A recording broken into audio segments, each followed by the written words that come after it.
Welcome to 30/60 headlines.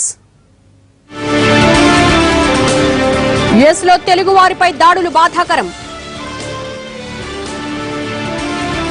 US లో తెలుగు వారిపై దాడులు బాధాకరం. అరికట్టాల్సిన బాధ్యత అమరిపై ఉందని చంద్రబాబు. కొత్త ఇమిగ్రేషన్ ఆర్డర్ పై ఎల్లుండే ట్రంప్ సంతకం. ఎలాంటి లోపాలు లేకుండా జాగ్రత్తలు. ఏపీ సీఎస్ గా అజయ్ కల్లంకు అవకాశం. సీనియారిటీకి ప్రాధాన్యమిచ్చిన సర్కార్.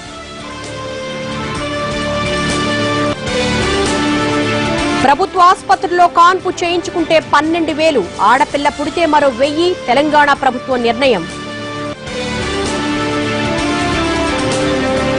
రెండో టెస్టు కోసం టీమిండియా కీలక మార్పులు. జట్టులోకి మహ్మద్ షమి రీఎంట్రీ.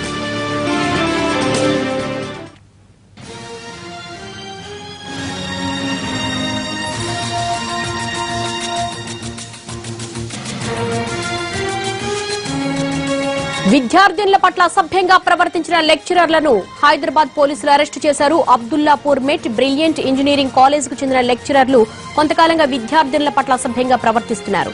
దీనిపై విద్యార్థులు కాలేజీ యాజమాన్యానికి అనేక సార్లు ఫిర్యాదు చేసినా పట్టించుకోలేదు. దీంతో ఈ రోజు కాలేజీ బస్సులను అడ్డుకొని మెయిన్ రోడ్డుపై ఆందోళనకు దిగారు. అక్కడికి చేరుకున్న పోలీసులు విద్యార్థుల ఫిర్యాదు ఆధారంగా లెక్చరర్స్ గోపి, సైదారెడ్డి, సుమన్లను అదుపులోకి తీసుకున్నారు.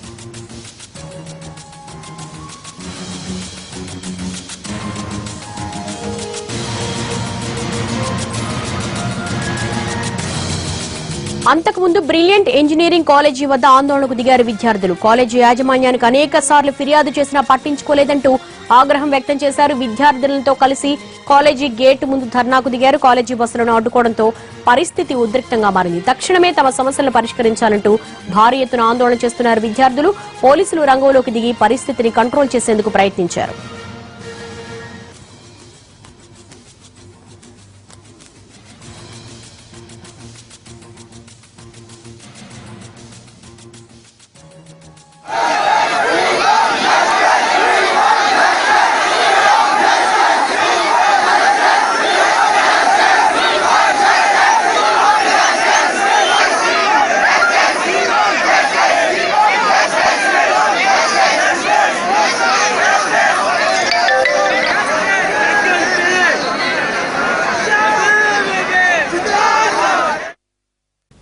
ఆంధ్రప్రదేశ్ నూతన అసెంబ్లీని స్పీకర్ కోడెల శివప్రసాదరావు, శాసనసభ వ్యవహారాల మంత్రి యనమల రామకృష్ణుడు పరిశీలించారు. ఇప్పటిదాకా తమ అధీనంలో ఉన్న అసెంబ్లీ భవనాన్ని శాసనసభ అధికారులకు అప్పజెప్పారు సిఆర్డీఏ అధికారులు. త్వరలో బడ్జెట్ సమావేశాలు ప్రారంభం కానుండటంతో అసెంబ్లీ భవన ప్రాంగణాన్ని కలియదిరిగారు స్పీకర్ కోడెల, మంత్రి యనమల. సమావేశాలు జరిగే శాసనసభ, శాసనమండలి హాల్స్ ను సభ్యుల సీటింగ్, సౌండ్ సిస్టమ్, ఛాంబర్లు, లాబీలను పరిశీలించారు. స్పీకర్ సీటులో కోడెల, తన సీటులో యనమల కాసేపు కూర్చున్నారు.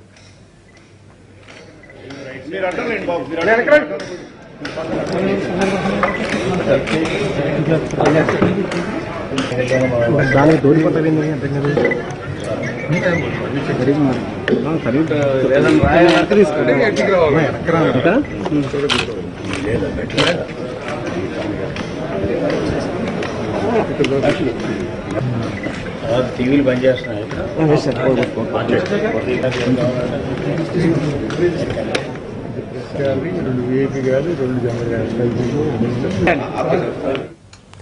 శాసనసభ, శాసన మండలి లోపలే కాదు వెలుపల ప్రాంగణాలను మొత్తం పరిశీలించారు శాసనసభ వ్యవహారాల మంత్రి Yanamala Ramakrishnudu. Parking, media point వద్ద నిర్మాణ పనులను పరిశీలించారు. అసెంబ్లీలోకి వీఐపీలు, సభ్యులు, మీడియా సందర్శకుల రాకపోకల ఏర్పాట్లను అధికారులకు వివరించారు.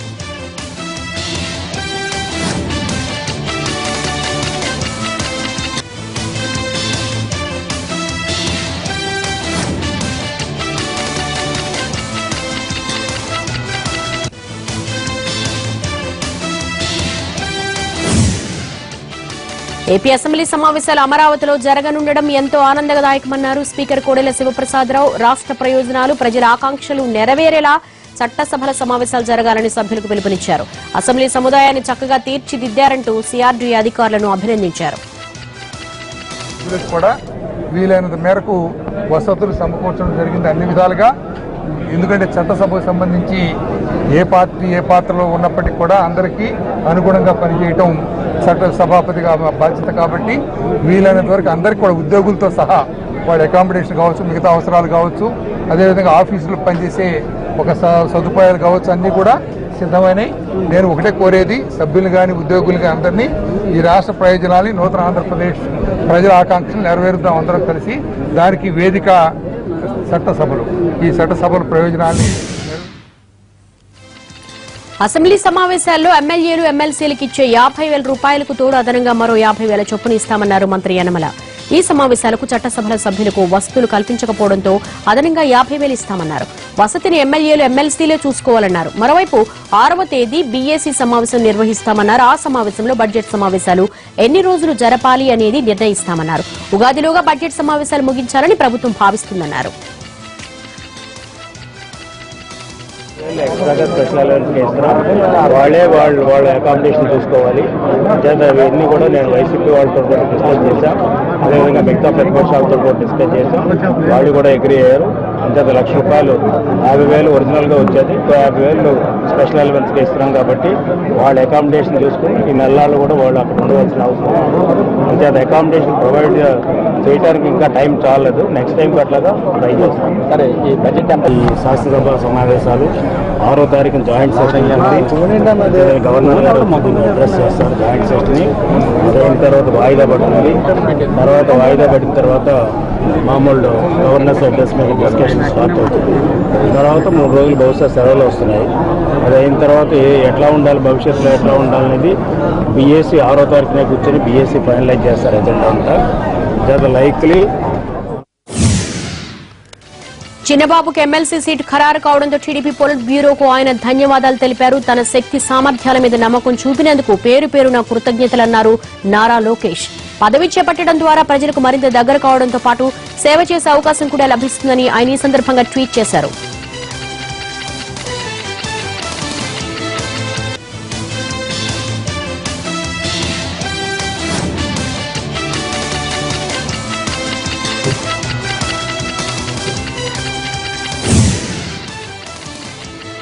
ఏపీ వ్యాప్తంగా అందరి దృష్టిని ఆకర్షిస్తున్న కడప జిల్లా స్థానిక సంస్థల ఎమ్మెల్సీ టీడీపీ అభ్యర్థిగా Mareddy Ravindranath Reddy alias B Tech Ravi nomination దాఖలు చేశారు. జిల్లా ఇన్ఛార్జి మంత్రి గంటా శ్రీనివాసరావు హాజరయ్యారు. ఈ ఎన్నికలో గెలుపు తమదేనంటూ ధీమా వ్యక్తం చేశారు. బీటెక్ రవి కడపలో వైసీపీ ఓటమి తథ్యమన్నారు మంత్రి గంటా.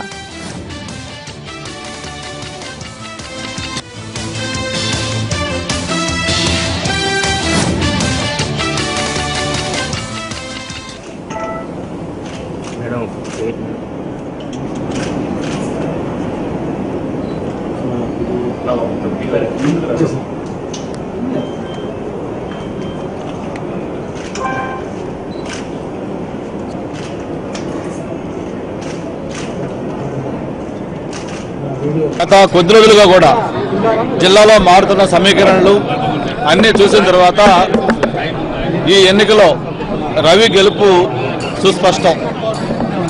ఇప్పటికే ఆదినారాయణ రెడ్డి గారు కావచ్చు, జయరాములు కావచ్చు, అలాగే చెంగల్రాయుడు ఎమ్మెల్సీ కావచ్చు, ఇతర నాయకులు కూడా పెద్ద ఎత్తున వైసీపీ పార్టీ నుంచి తెలుగుదేశం పార్టీలో చేరటం, ఎమ్మెల్యేలు ఎమ్మెల్సీలే కాకుండా ఈరోజు జడ్పీటీసీలు, ఎంపీపీలు, స్థానిక సంస్థల్లో ఎవరికైతే ఓట్లు ఉన్నాయో వాళ్ళు కూడా పెద్ద ఎత్తున తెలుగుదేశం పార్టీలో చేరడం జరిగింది. మేము ఈ ఎన్నిక గెలవడం అనేది నల్లేరు మీద నడకలాంటిదే. మొట్టమొదటిసారి కడప జిల్లాలో వైఎస్ఆర్ వాళ్ళకు ఓటమి భయం అనేది ఎన్నికలకు ముందే స్టార్ట్ అయింది. ఎందుకంటే ఇది లిమిటెడ్ ఓట్ల ఎలక్షను. ఇందులో టోటల్ ఓట్స్ వచ్చేసి 840 ఉన్నాయి. మా శిబిరంలో ఇప్పటికే దాదాపుగా మ్యాజిక్ ఫిగర్ కన్నా మేము చాలా ఎక్కువగా ఉన్నాము. అందుకే వాళ్ళు ఎలక్షన్ పోవాలంటే ఏదో ఒక రీజన్ చెప్పాలి. కాబట్టి మాకు క్రాస్ ఓటింగ్ పడుతుంది అంటున్నారు. క్రాస్ ఓటింగ్ పడాలని. మరోవైపు కడప జిల్లా స్థానిక సంస్థల ఎమ్మెల్సీ ఎన్నికల్లో అధికార విపక్ష పార్టీల వార్ మొదలైంది. ఎమ్మెల్సీ అభ్యర్థుల నామినేషన్ ముగియక ముందే కొట్టుకున్నారు. 2 పార్టీల కార్యకర్తలు రోడ్డు మీద పడి రక్తం కారేలా తన్నుకున్నారు. నడి రోడ్డుపై బీభత్సం సృష్టించారు. ఈ రోజు కడప, ఎర్రగుంట్లలో ఈ ఘటనలు జరిగాయి.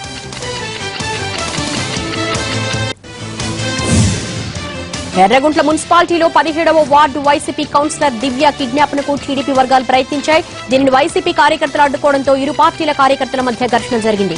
ఈ ఘర్షణలో వైసీపీకి చెందిన 2 కార్యకర్తలు గాయపడ్డారు. అలాగే కడపలో 47వ division YCP corporator pak Suresh 7గురితో కలిసి 6 నెలల కిందట టీడీపీ తీర్థం పుచ్చుకున్నారు. అయితే తదనంతర పరిణామాలలో భాగంగా పాకా సురేష్ అతని అనుచర వర్గం తిరిగి సొంత గూటికి చేరింది. ఈ నేపథ్యంలో ఈ రోజు కార్పొరేషన్ కార్యాలయం వద్ద పాకా సురేష్ పై గుర్తు తెలియని వ్యక్తులు దాడి చేశారు.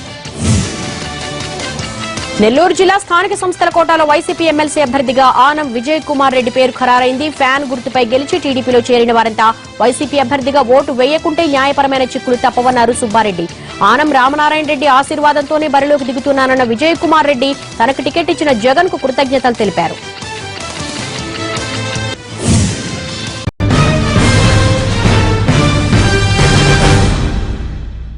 బులెటిన్ అంగన్వాడీల జీతాన్ని పెంచుతూ నిర్ణయం తీసుకున్నారు. తెలంగాణ సీఎం కేసీఆర్ కనీస వేతనం 10,500 రూపాయలు చేస్తామని హామీ ఇచ్చారు. అంగన్వాడీలతో ముఖాముఖి సందర్భంగా వారి సమస్యలపై చర్చించారు సీఎం. ఈ సందర్భంగా పలువురు జీతాల విషయాన్ని ప్రస్తావించారు. దీంతో వెంటనే అంగీకారం తెలిపారు కేసీఆర్. వచ్చే ఏడాది మరికొంత పెంచుతామని హామీ కూడా ఇచ్చారు.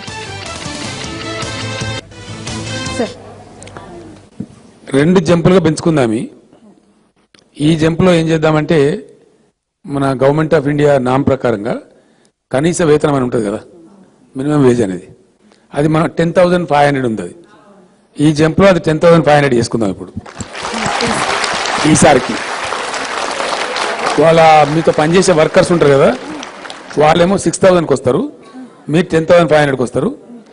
మీరు భగవంతుని మొక్కండి మన రాష్ట్రం మంచిగా పెరగనని. నెక్స్ట్ ఇయర్ పిలిచి మీరు డిమాండ్ చేసే అక్కర్లేదు, మీరు గొడవలు చేసుకునే అక్కర్లేదు. నెక్స్ట్ ఇయర్ మళ్ళీ నేను మంత్రి గారు కూర్చొని పిలిచి మళ్ళా ఒకసారి నేను పెంచుతాను మీకు. వచ్చే సంవత్సరం కూడా పెంచుదామి. ఇప్పుడు ఇంతవరకు సరిపెట్టుకుందాం. 10,500 ఇప్పుడు చేసుకుంటాము. నెక్స్ట్ ఇయర్ మళ్ళీ కొంత పెంచుకుంటాము. మాజీ కేంద్ర మంత్రి శివశంకర్ పార్థివ దేహానికి సీఎం కేసీఆర్ నివాళి అర్పించారు. రేపు ఉదయం 11 గంటలకు పురాణాపూల్లో శివశంకర్ భౌతిక కాయానికి అంత్యక్రియలు నిర్వహించనున్నట్లుగా కుటుంబ సభ్యులు తెలిపారు. ప్రభుత్వ లాంఛనాలతో శివశంకర్ అంత్యక్రియలు నిర్వహించనున్నారు.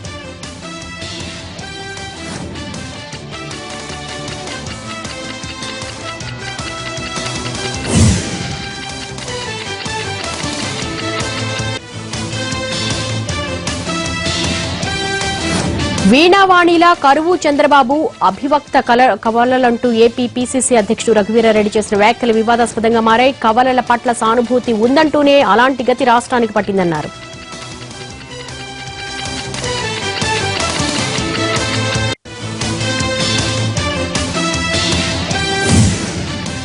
ఖమ్మం జిల్లా సత్తుపల్లిలో జన ఆవేదన సమ్మేళనాన్ని పెద్ద ఎత్తున నిర్వహించారు. కాంగ్రెస్ నేతలు 100 మంది కార్యకర్తలతో కలిసి బైక్ ర్యాలీ చేపట్టారు. పాలేరులో 2 మోటార్లతో భక్త రామదాసు ప్రాజెక్టును ప్రారంభించిన ప్రభుత్వం గొప్పలు చెప్పుకుంటోందని విమర్శించారు నేతలు.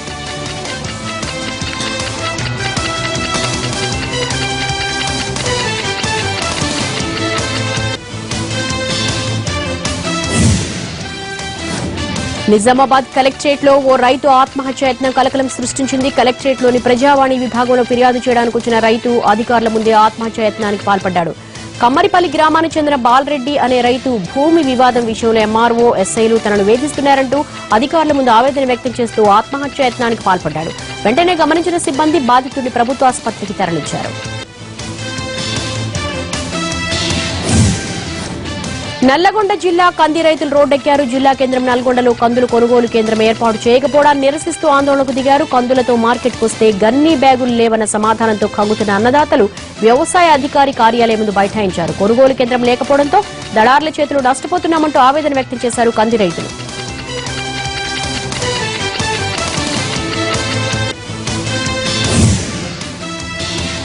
భద్రాద్రి జిల్లాలోని గోదావరి పరివాహక ప్రాంతంలో ఇసుక అక్రమ రవాణా యథేచ్ఛగా జరుగుతోంది. భద్రాచలం నుంచి వెంకటాపురం, ఆ దిగున ఉన్న కోనవరం వరకు నదిలో లభిస్తున్న ఇసుకను అక్రమంగా తవ్వి తరలిస్తున్నారు అక్రమార్కులు. గిరిజన సొసైటీల పేరుతో గిరిజనేతరులు ఇసుక అక్రమ వ్యాపారానికి ఒడిగట్టారు. ఓ బడా కంపెనీకి ఇసుకను తరలించేందుకు సారపాక సమీపంలో ఉన్న గోదావరి ఆనకట్టను కూడా తెంపేసింది మాఫియా. 20 మీటర్ల పొడవున 10 అడుగుల వెడల్పుతో 20 అడుగుల ఎత్తు కట్టను తొలగించారు ఇసుక అక్రమ రవాణాదారులు. వరద వస్తే సారపాకను మునిగిపోయేలా ఆనకట్టను తెంచేసి 20 రోజులైనా ఇంతవరకు సంబంధిత శాఖ అధికారులు చర్యలు తీసుకోవట్లేదు.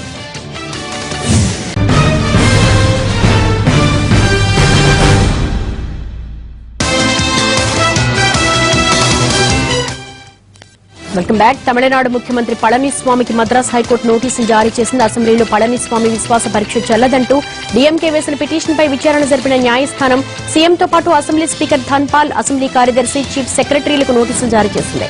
మార్చి 10లోగా అఫిడవిట్ దాఖలు చేయాలని ఆదేశించింది.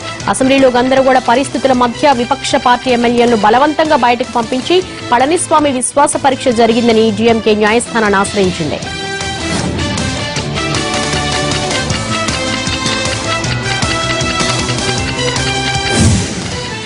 ఢిల్లీ రామ్జాస్ కాలేజీ అట్టుడుకుతోంది. మరోసారి కాలేజీ రణరంగంగా మారింది. ఇవాళ కాలేజీ రీఓపెన్ కాగానే పోటాపోటీ ర్యాలీలు జరిగాయి.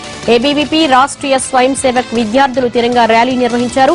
భారీ జాతీయ జెండాతో క్యాంపస్ లో ప్రదర్శన చేశారు. అయితే ఈ ర్యాలీకి పోటీకి ఆజాదీ ర్యాలీ నిర్వహించాయి కాంగ్రెస్, వామపక్ష విద్యార్థి సంఘాలు. దీంతో రామ్జాస్ కాలేజ్ క్యాంపస్ దద్దరిల్లింది. క్యాంపస్ రణరంగంగా మారడంతో భారీగా పోలీసులు మోహరించారు. విద్యార్థులు రాళ్ల దాడికి దిగడంతో లాఠీలకు పనిచెప్పారు. ఈ నెల 22 నుంచి రామ్జాస్ కాలేజీలో గొడవలు జరుగుతున్నాయి. విద్యార్థుల ఆందోళనతో అట్టుడికిపోయింది. విద్యార్థులు పోలీసుల మధ్య ఘర్షణ జరిగింది. ఈ ఘర్షణలో 20 మందికి పైగా విద్యార్థులు గాయపడ్డారు. కాలేజీలో ఓ సాహిత్య కార్యక్రమంలో ఉపన్యసించడానికి దేశద్రోహం కేసు ఎదుర్కొంటున్న జేఎన్యూ విద్యార్థి ఉమర్ ఖలీద్ ను ఆహ్వానించడంతో అసలు గొడవ చెలరేగింది. ఉమర్ ఖలీద్ రాకను వ్యతిరేకిస్తూ ఆందోళనకు దిగిన ఏబీవీపీ విద్యార్థులు కాలేజీపై దాడి చేశారు. దీంతో ఉమర్ ఖలీద్, షెహలా రషీద్ ఆహ్వానాలను కాలేజీ రద్దు చేసుకుంది. అయితే ఏబీవీపీ ఉద్దేశపూర్వకంగానే సాహిత్య కార్యక్రమానికి ఆహ్వానాలు రద్దు చేయించిందంటూ రామ్జాస్, ఢిల్లీ యూనివర్సిటీ కాలేజీలపై దాడి చేసిన ఏబీవీపీ కార్యకర్తలపై చర్యలు తీసుకోవాలని కోరుతూ డీఎస్యూతో పాటు రామ్జాస్ కాలేజీకి చెందిన ఏఐఎస్ఎఫ్, ఎస్ఎఫ్ఐ విద్యార్థి సంఘాల ఆందోళనకు దిగాయి. రామ్జాస్ కాలేజ్ వివాదంలో ఏబీవీపీకి వ్యతిరేకంగా లేఖ రాసిన తనను రేప్ చేస్తామంటూ బెదిరిస్తున్నారని ఆరోపించింది లేడీ శ్రీరామ్ విద్యార్థిని గుర్మెహర్ కౌర్. అయితే ఇలాంటి బెదిరింపులకు తాను భయపడబోనని చెప్పింది కౌర్. తాను ఢిల్లీ యూనివర్సిటీ విద్యార్థినని, ఏబీవీపీకి భయపడనన్నారు. తన వెనక దేశవ్యాప్తంగా స్టూడెంట్స్ మద్దతు ఉందంటూ ప్లకార్డులు పట్టుకుని ఫోటోను సోషల్ నెట్వర్కింగ్ సైట్ లో అప్లోడ్ చేసింది. రాహుల్ అనే వ్యక్తి ఎలా రేప్ చేయాలనుకున్నాడో వివరిస్తూ రాశాడని ఆరోపించింది గుర్మెహర్ కౌర్. విద్యార్థులను రెచ్చగొడుతూ సమాజంలో చీలిక తెచ్చేలా కాంగ్రెస్ వ్యవహరిస్తోందని మండిపడ్డారు కేంద్ర మంత్రి వెంకయ్యనాయుడు. హైదరాబాద్ యూనివర్సిటీ తరహాలో ఢిల్లీలో కూడా చేసేందుకు కుట్ర పన్నుతోందన్నారు. ఢిల్లీ రామ్జాస్ కాలేజీలో విద్యార్థుల మధ్య గొడవ వెనుక కాంగ్రెస్ హస్తం ఉందన్నారు వెంకయ్య.